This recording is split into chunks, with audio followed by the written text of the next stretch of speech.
이번 겨울방학 동안 성면 제거에 돌입한 서울 시내 초중고등학교는 모두 79곳입니다. 지난해 성면 제거 후 학교 곳곳에 성면 잔재가 남아있는 등 문제가 발생했고 그 이후로 방학 기간 내에 진행해야 했던 무리한 공사 일정이 지적됐지만 오히려 대상 학교를 4배 가까이 늘렸습니다.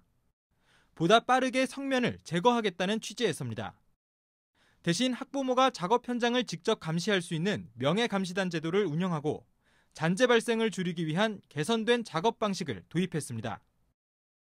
작업이 진행 중인 한 교실입니다. 법적 의무사항인 비닐을 통한 기자재 밀봉에 더해서 올해는 공사 중 성면 노출을 최소화하기 위해 교실 내 모든 물건을 외부로 이동시킨 상태에서 작업이 진행됩니다.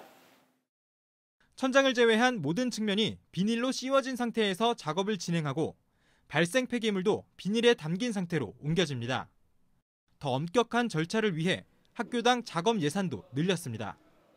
하지만 일부 학교에선 여전히 작업으로 인한 잔재가 발견되고 있습니다.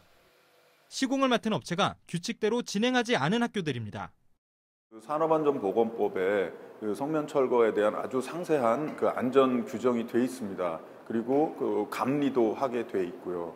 그런데 문제는 이런 제도를 현장에서 제대로 지키지 않고 있고 심지어 작업 과정에 반드시 참관해야 하는 감독관을 해고한 상태로 공사를 진행하는 학교도 있습니다.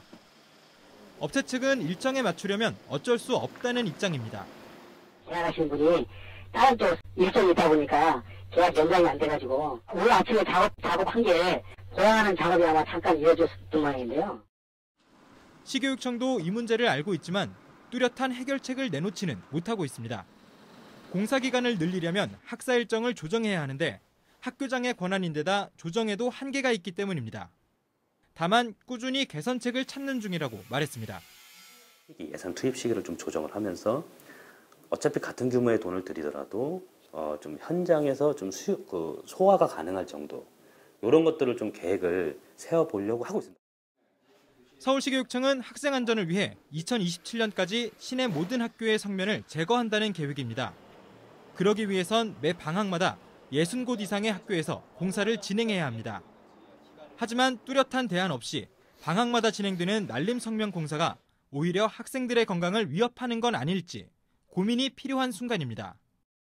TBS 김승환입니다.